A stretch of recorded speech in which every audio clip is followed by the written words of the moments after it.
Hey guys, motor vlog. So kat depan aku ni ada sebiji NMAX yang dah dibuat sikit-sikit lah. So NMAX ni shock jugalah bawa, aku dah try lah bawa beberapa kilometer. Oh ini abang ipar aku punya.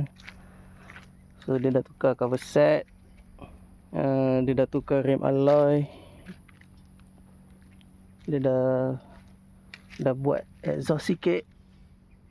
Okay, radiator dah tukar, suspension pun dia dah tukar, CVT dia dah korek, lepas tu roller pun dia dah cai. So agak shock jugalah motor ni sebenarnya. Aku dah try pusing-pusing pelis pakai motor ni. So approve, mantap. Top speed lepas dia buat NMAX ni boleh pergi dalam, mengikut kata ownernya lah, boleh pergi dalam 1.4 lebih macam tu. So inilah dia NMAX modified.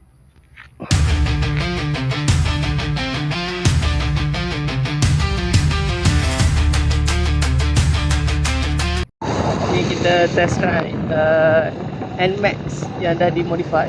Kita lalu jalan ni, tengok dia lulus tak lulus. Lucu. Yo. Sekarang pukul 9.30. So kita nak buat sarapan dekat kawan. Cuaca tu elok je ni. Cantik, panas, sejuk-sejuk manja orang cakap. Yo, lucu.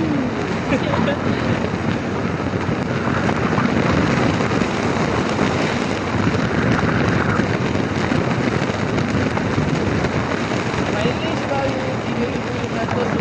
Boleh tengok kat sini. Biasalah, dia ada function start-stop engine, sambil dia nak start sambil belah sini, ada tak ada dia mana sebelah tu.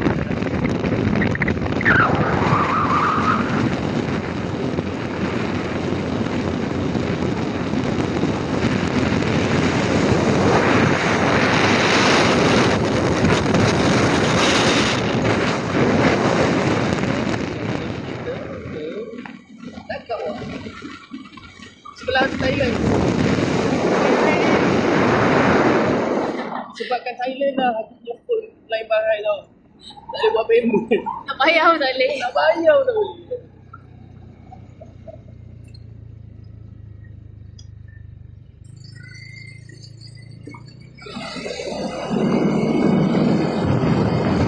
Meja bersama dengan Yamaha NMAX.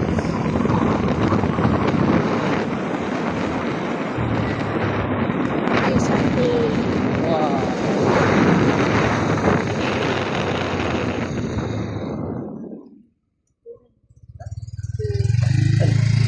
Satu benda yang best pasal pelis ni,